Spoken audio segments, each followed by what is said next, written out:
오늘은 반석 위에 세운 교회, 이런 제목으로 은혜를 받고자 하는 것입니다. 반석 위에다가 세운 교회, 이게 무엇일까? 이거를 차근차근하게 말씀을 드리겠습니다. 교회와 성전, 교회라 하면은 두세 사람이 모여서 예수님에게, 성부 하나님에게 예배 드리는 것, 그것을 교회라 하고, 성전이라 할 때는 예배 드리는 장소를 얘기합니다. 예배당이지요. 그런데 오늘 말씀 가운데는 교회와 성전을 같은 것으로 여겨서 성전과 교회란 하나님께서 임재하시고 하나님의 절대주권이 행사되는 곳이다, 이렇게 정의를 내리면서 말씀을 전개해 나가겠습니다. 성전에는 여러 가지 종류가 있습니다. 첫 번째는 심령성전이라는 게 있습니다. 심령성전이라는 것은 우리가 예수님을 모시면 우리 자신이 성전이 되는 것입니다. 바울 사도가 말씀했지요. 너희는 하나님의 전인 것을 알지 못하느냐 하고 바울 사도가 우리에게 경고를 주십니다. 예수를 모셨다고 하는 것은 우리가 하나님을 모셨다는 거예요. 옛날에 출애굽시대에 하나님께서 불기둥으로 또 구름기둥으로 모시던 그 하나님, 성전에서 어떤 법궤, 그 하나님이 계신 하나님이 우리 심령 가운데 오셔서 우리에게 좌정하고 계시기 때문에 우리는 하나님을 모신 성전입니다. 우리의 몸이라는 거, 우리라는 건 참 귀하고 거룩한 존재라는 걸 늘 알으시기 바랍니다. 그리고 몸을 감사하게 여기시고 우리의 정신과 심령을 감사하게 여기시고 하나님과 늘 교제하는 마음으로 살으시면 좋겠습니다. 둘째로는 자연성전이라는 게 있습니다. 족장시대, 이스라엘 족장시대에는 이렇게 교회라는 게 없었어요. 뭐 신학교라는 것도 없었어요. 그래서 자연 어느 것, 강가라든지 큰 나무라든지 산꼭대기라든지 이런 것이 다 성전이었습니다. 아브라함이 이삭을 바치던 모리아산, 그 모리아산이 바로 성전이었습니다. 이걸 우리는 자연성전이라고 그러고, 세 번째는 성막성전이라는 게 있습니다. 하나님께서 이스라엘 백성을 애굽에서 해방을 시키신 다음에 광야로 데리고 나왔어요.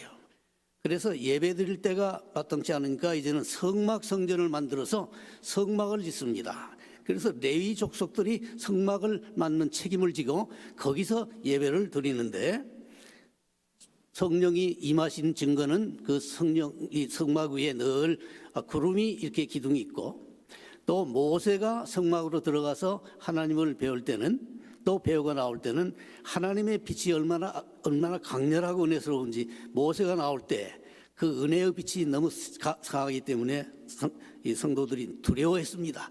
예수님을 뵙지는 않았지만, 여호와 하나님을 뵙지는 않았지만 뵙고 나온 모세 자체도 두렵더라 그거예요. 그래서 모세는 베일을 쓰고 나오는 것을 알 수 있습니다. 성막성전, 광야에서, 그 힘든 광야에서 성막을 치고 하나님에게 예배를 드린 그것을 성막성전이라고 하고, 또 성전이 있습니다. 솔로몬 왕이 맹세를 합니다. 내가 성전을 지으리라. 이 약속은 다윗이 한 건데 하나님께서 다윗에게 네가 성전을 짓는 걸 허락하지 못하겠다. 왜? 너는 손에 피를 너무 많이 흘린 장군이야. 그렇기 때문에 내 성전은 네 아들 때에 가서 성전을 짓겠다. 그래서 이제 솔로몬 왕이 성전을 웅장하게 짓고, 성전이 완성된 날 많은 사람들을 모여서 하나님 여호와 하나님에게 감사 예배를 드리며 이스라엘 백성들을 보호해 주시라고 하는 간절한 기도를 드리는 말씀이 성경에 자세히 나와 있습니다. 그런데 솔로몬 왕이 세상을 뜬 다음에 그 자손인 르호보암이 왕위를 계승을 했는데 아버지만 못하고 믿음이 좋지가 않습니다. 그래서 여호와 하나님께서 진로하셔서 이제는 르호보암 왕을 처리하시는데, 여호와 하나님께서 자기의 백성인 이스라엘을 처리하시는 방법이 무섭습니다. 이방 왕인 느부갓네살, 바빌론의 왕인 느부갓네살 왕을 통하여 이스라엘 왕국을 멸망시켜 버립니다. 그래서 이스라엘 사람들은 사랑하던 성전을 잃어버리고 바빌론이라로 귀향을 가서 거기서 이제는 하나님을 예배하면서 옛날에 예루살렘 성전에서 예배드리는 것을 생각하면서 그때를 그리워하면서 이제 언제나 우리가 돌아갈 수 있을 거 하고 그렇게 생각을 하면서 이제 결국은 돌아오게 되는데, 성전을 잃어버린 이스라엘 백성이 바빌로니아에 가서 말씀이 그리워서 회당을 짓습니다. 회당, 시나고그라고 그러지요. 회당을 짓고 거기서 예배를 드리고, 제사는 짓지 못하고 이제 토라 오경을 통해서 말씀만 공부를 하다가 이제 다시 돌아오게 됩니다. 돌아와서 성전을 짓고 이제 헤롯 대왕이 또 성전을 확장을 하고 그러는데, 기원 후 70년에 로마에서 디도 장군을 보내서 예루살렘 성전을 완전히 파괴버렸습니다. 예수님께서 예언하신 그대로 돌 위에 돌 하나도 남지 않게 완전하게 성전을 파괴버리는 것입니다.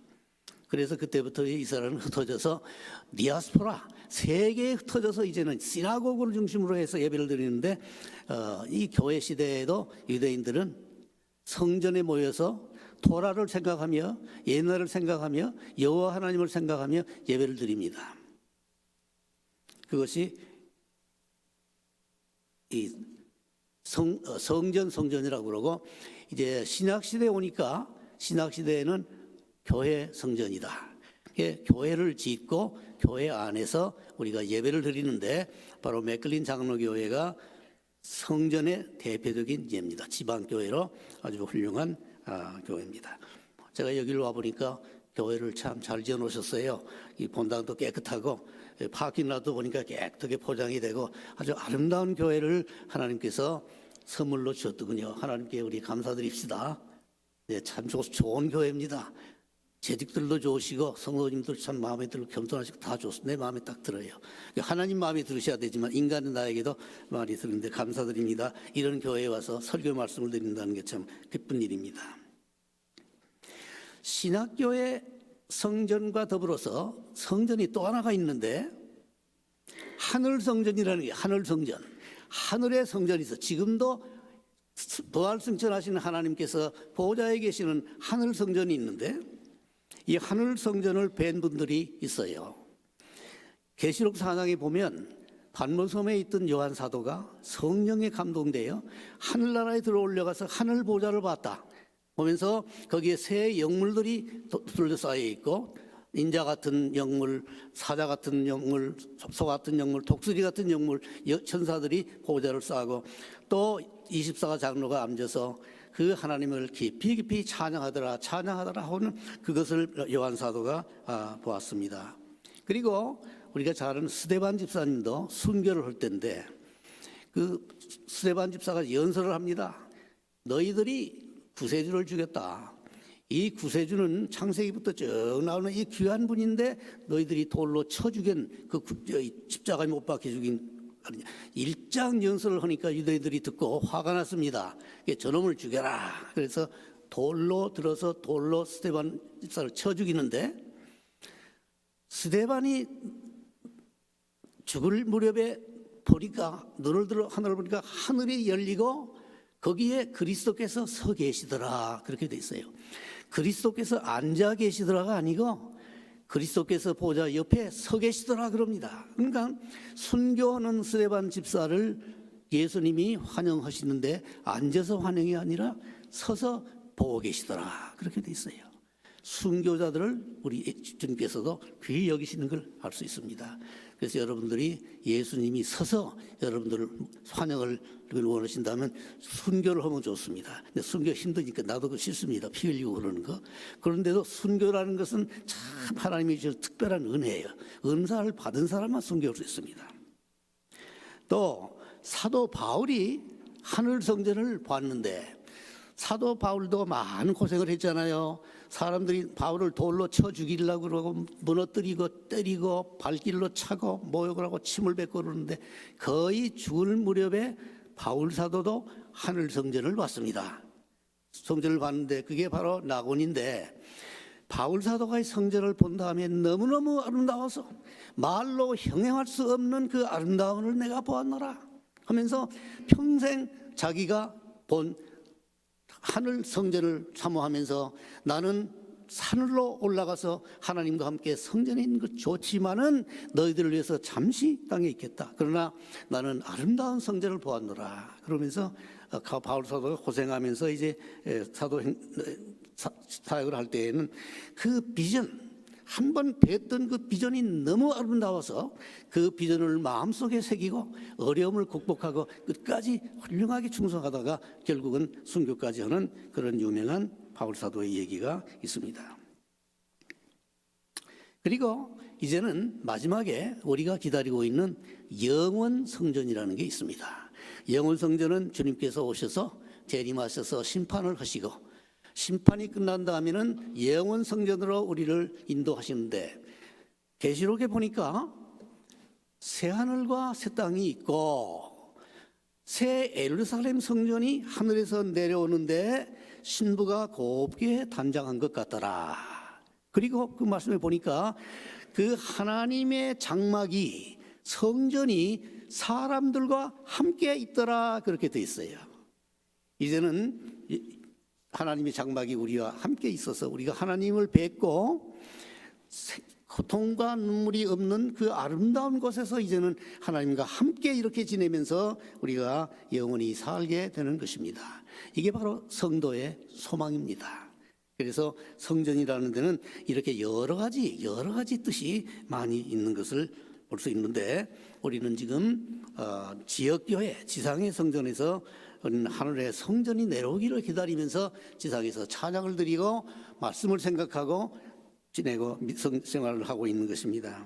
그러면 이제는 성전의 본질이 무엇이냐, 성전이 참 본질이 무엇이냐, 뭐가 성전을 만드는 것이냐, 아름다운 집이냐, 그렇지 않으면 산꼭대기냐, 무엇을 우리가 참 성전이라고 하는 것이냐. 그 성전이라고 하는 것은 오늘 읽은 본문에 베드로의 고백 가운데에서 참 성전의 의미가 거기에 있는 것입니다. 주님께서 제자들이 묻지요. 사람들이 나를 누구라 하느냐? 여러 가지 대답이 많이 나오는데 베드로가 대답을 합니다. 주는 그리스도시요 살아계신 하나님의 아들이시니이다. 이렇게 고백을 합니다. 주님께서 그 말씀을 듣고 감격하여 벼나 시몬아, 네가 복이 있도다. 너의 방금 그 고백이 너의 육에서 나오는 것이 아니라 하늘에 계시는 아버지께서 너에게 주시는 귀한 제시의 말씀이니라. 그러면서 말씀하시기를 이 반석 위에 내 교회를 지으리니 지옥이 이기지 못할 것이다. 이 반석 위에 교회를 세운다. 그러니까 요약하면 반석이라는 건 두 가지입니다. 두 가지예요. 주는 그리스도시요. 그리스도라는 건 메사야라는 뜻이에요. 메시아인데, 메시아라는 말은 하나님이신데 인간의 몸을 놓고 오셔서 인간의 죄를 위해서 죽으시고 우리를 영생으로 인도하신다. 그 메시아, 우리를 구원해 주시는 메시아시고, 우리의 죄만 구원하실 뿐이 아니라 인간의 죄로 타락해버린 이 우주자연 만물도 전부 회복을 해주셔서 완전한 오리지널 크리에이션처럼 만들어주시는 그 메시아시다. 메시아. 그래서 그리스도는 메시아다. 죄에서 구원해 주시는, 만물을 원래대로 회복하시는 구세주이시다고 이렇게 베드로가 고백을 합니다. 이런 고백을 무식했던 베드로가 어부가 할 수가 있는 고백이 아닙니다. 하나님께서 감동을 주셔서 고백을 시켜주시니까 베드로가 그런 고백을 할 수 있지요. 두 번째는 주는 그리스도시요 살아계신 하나님의 아들이시이니다.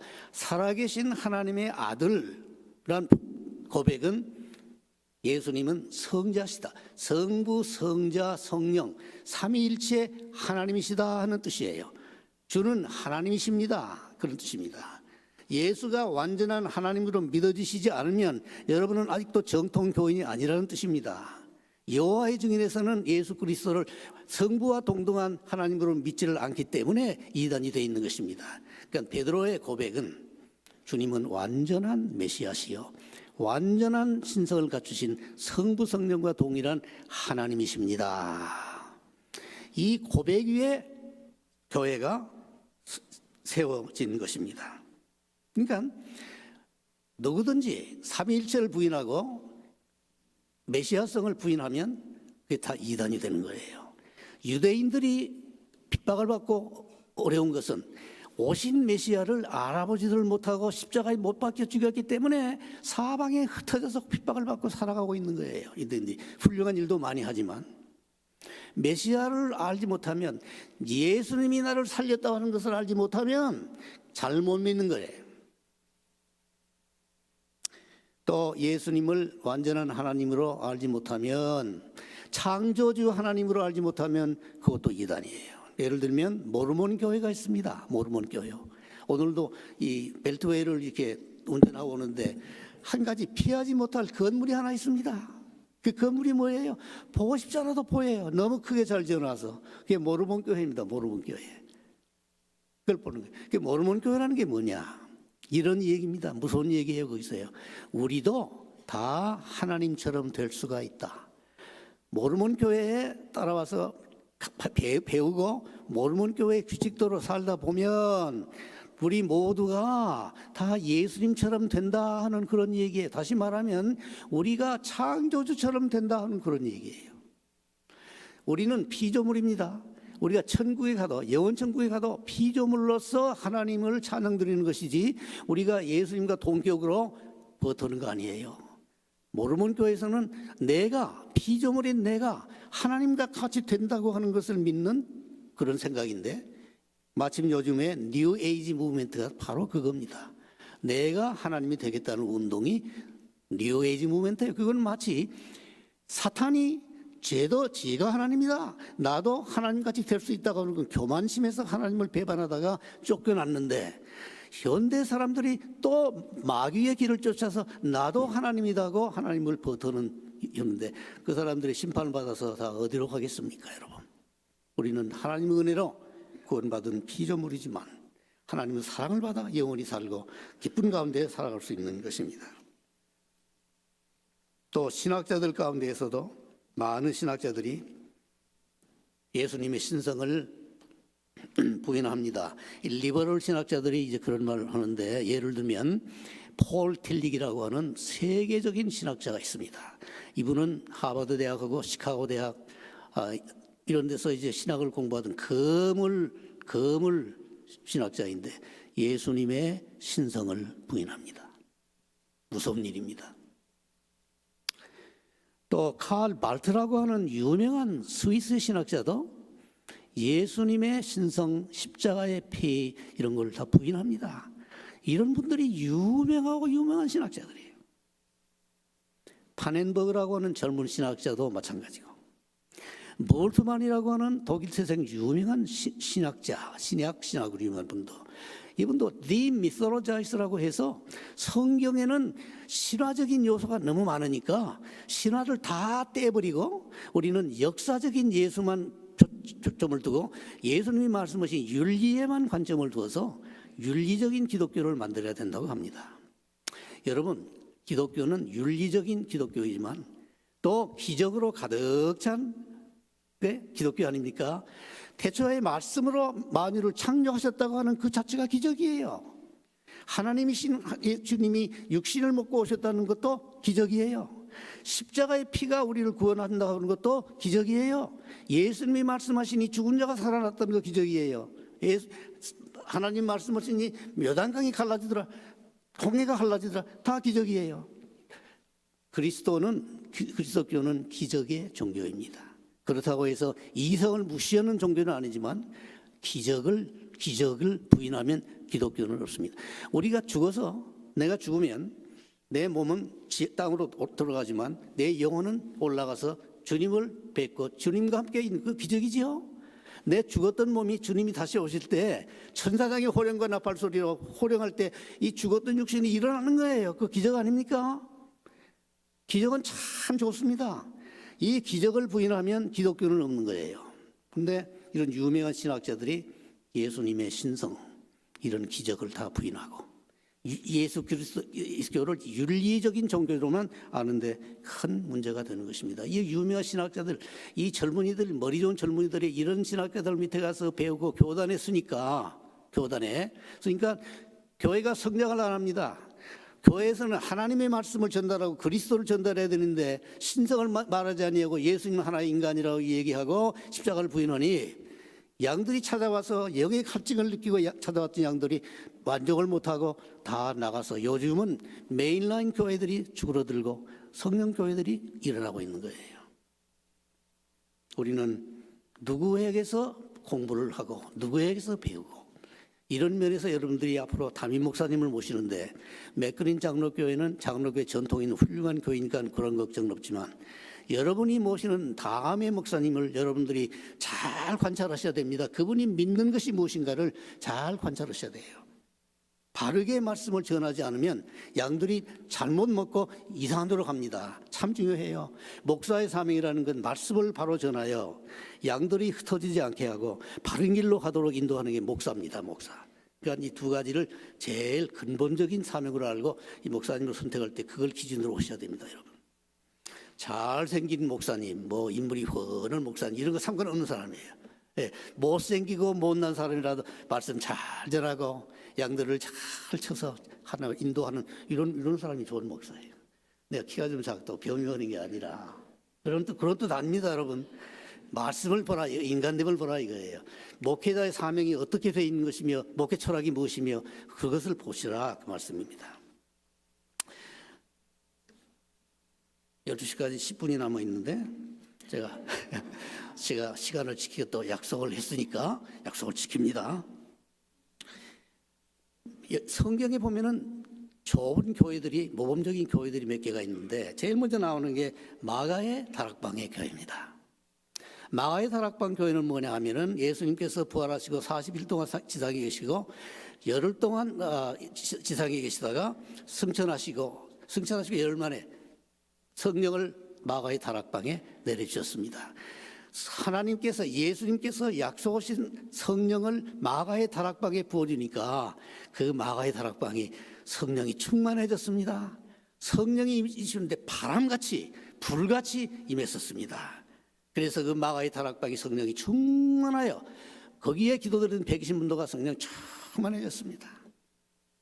그리고 밖에 나와서 말씀을 전하니 하루에 수천 명이 주여 회개합니다. 죄인입니다. 그리고 회개하고 주 앞으로 나가는 역사가 있더라 이겁니다.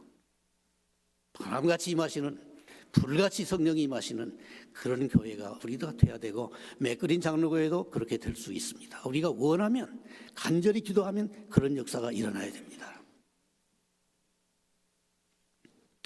데살로니가 교회가 있어요. 데살로니가 전서 1장 보니까 데살로니가 교회는 믿음, 소망, 사랑이 있는 교회였다고 데살로니가 교회 1장에 나오는데, 믿음의 교회요, 소망의 교회요, 사랑의 교회였다. 그 믿음이라는 것은 예수 그리스도만이 구세주라는 것을 믿는 그런 거요. 예수님께서 나를 잔잔한 물가로 인도하시고 푸른 초장으로 놓이시고 이제는 영원천으로 인도하신다고 하는, 섭리해 주신다고 하는 걸 믿는 것이요. 나를 창조하신 하나님이 나를 버리신 것이 아니라 나와 함께 계셔서 내 일생 마칠 때까지 함께 해 주신다고 하는 그 믿음을 가지고 있는 데살로니가의 교회예요. 모든 일이 합하여 우리의 병들고 아프고 고난받고 삶의 모든 것이 합하여 선을 이루시게 하시는 오묘하신 예수 한 분을 믿는다 하는 그 믿음 가운데 사는 데살로니가 교인들이었습니다. 둘째로는 소망을 가지고 있었습니다. 소망은 희망과 다릅니다. hope, 희망, 우리가 말하는 희망이라는 건 누구나 다 갖는 거예요. 믿지 않는 자도 희망을 가지고 있습니다. 나는 미국에 가서 사는 게 희망이다. 나는 백만장자가 되는 게 희망이다. 나는 로요가 되는 게 희망이다. 모든 사람은 다 희망을 가질 수 있습니다. 그러나 여기서 말하는 소망이라는 것은 단순한 희망이 아니라 그 희망을 하나님께서 주시고 그 희망을 완성시켜 주시는 분이 하나님이시니까 우리는 그 하나님을 믿고 우리가 가지고 지나간다는 그런 뜻입니다. 사랑의 교회, 사랑의 교회라는 것은 하나님을 사랑하고 이제는 사랑하니까 우리가 교회를 사랑하고 이웃을 사랑하게 돼. 하나님을 정말 사랑하니 정말 이웃을 사랑하게 되더라. 그래서 서산교 교회는 교인들의 상호간의 사랑이 참 깊습니다. 그래서 교인들은요, 교인들은 서로 사랑이 있어야 돼요. 우리 교회 보면은 대체로 보면은 교회 끝나면 빨리 파킹장으로 가서 그냥 후루룩 하고 그냥 가버리는 데가 많은데 서로 나와서 인사하고 그저 반갑습니다. 아이고 어떻게 지냈냐고 학수하고 인사하고 그저 고하고 그런 친교의 시간 여러분 있어야 돼요. 친교 참 좋지요. 그냥 이 인간이요. 이 상담학자인 보면은 우리의 그 거룩함은 훈련하면 된다. 훈련시키면 된대요. 야구 풋볼 선수 쿼터백이 있는데 잘 던지지요. 어떻게 그걸 잘 하루아침에 그렇게 됐습니까? 연습을 많이 했거든. 연습을 많이 하고 또 보니까 그렇게 돼. 이웃 사랑도 자꾸 연습하시면 그렇게 돼요. 상대방을 볼 때 자꾸 웃어보세요. 자꾸 웃다가 웃음이 저절로 나고 인사가 저절로 자꾸 연습하라. 그래 경건에 이르기를 연습하라. 그것도 연습하는 거예요. 연습을 자꾸 해야 돼요. 자, 베레아 교회라는 게 있습니다. 베레아 교회에 보면 사도행전 17장 10절 12절에 나오는데 베레아 사람들은 데살로니가 사람들보다 더 신사적이어서 성경의 말씀을 주야로 상고하고 그 뜻이 무엇인가 하여 주야로 성경을 읽으니 믿음이 늘어가고 거기에 많은 사람들이 교회에 오더라. 성장하더라. 그러니까 베레아 교인들은 데살로니가 교인보다 영안이 더 신사적이다 하는 것은 성경의 번역이 조금 잘못됐어요. 이거는 신사적이라는 뜻은 뭐냐면 영안이 크게 뜨였다는 뜻이에요. 영안이 크게. 베레아 교인들은 데살로니가 교인보다도 영안이 크게 뜨이니까 말씀을 사모하더라. 그 말씀을. 그 왜 영안이 크게 뜨이면 말씀을 사모했냐 그러니까 결국은 사랑, 소망, 믿음도 예수를 아는 데서 나오는 것이고 성경을 읽는 데서 나오는 것이기 때문에 예수 그리스도를 알고 성경을 알면 이 모든 것은 따라오거든요. 그렇기 때문에 말씀이 참 중요하다. 그래서 베레아 교인들은 한 단계가 높다. 말씀이 제일 위다. 그래 말씀을 읽고 상고하면은 많은 사람들이 오더라. 교회가 부흥하는데 여러분 지금 시간이 많은 있으면 좀 교회 부흥에 대해서 얘기하겠는데 교회 부흥이요. 교회에서 프로그램을 많이 해서 막 신문에 광고를 내서 교회에서 이것도 가르칩니다. 이것도 합니다. 이것도 하십니다. 라인 댄스도 가르칩니다. 이런 거 종이접기도 가르칩니다. 이런 거 아니고 성경을 많이 가르치다 보면 성경을 읽다가 은혜를 많이 받고 다 믿어버리게 되는 거예요. 그러니까 교회가 부흥하려면 성경을 많이 읽고 성경을 많이 가르치고 성경을 많이 상의하고 교인들이 성경을 끼고 주야로 성경을 끼고 생각하고 말하고 대화하고 그러는 가운데 교회가 성장하는 것입니다. 여러분 1907년도 평양의 장대현 교회에서 길선주 목사님 부흥회 인도하실 때도 거기는 부흥 사경회였습니다. 사경회. 부흥회 플러스 사경회라는 게 성경을 읽고 상고하는 베레아 교회 같은 교회, 그 전통이 한국 교회의 전통에 있습니다. 근데 요즘도 부흥회들을 많이 하는데 사경회 요소가 조금 부족한 것 같아요. 사경회. 듣기 좋은 얘기나 듣고 재미나는 얘기 듣고 성경을 보자 그러면 좀 싫은 그게 안 됩니다. 그래서 우리는 베레아 교인처럼 성경을 중심으로 하고 성경을 많이 배우고 성경을 많이 가르치는 가운데 내 믿음이 깊어지다 보면 모두 자연히 교인 사람들이 따라오게 되고 성령 충만하여 전도하니 많은 전도가 되는 거예요. 우리 맥그린 장로교회는 말씀을 중심하는 교회예요. 그래서 이 맥그린 장로교회가 앞으로는 당신이 맥그린 장로교회 교인이 되려면 첫째 조건이 성경을 많이 아셔야 합니다. 성경 모르면 그 교회에서 생존 못해요. 성경 많이 아셔야 그러니까 맥그린 교회 교인들의 첫째 조건은 성경을 많이 알아야 된다는 이거예요. 여러분 성경 많이 보세요. 많이 보세요. 성경에 통하시기 바랍니다. 그러면 전도가 잘 돼요. 전도. 말씀이 전도를 해 주시니까.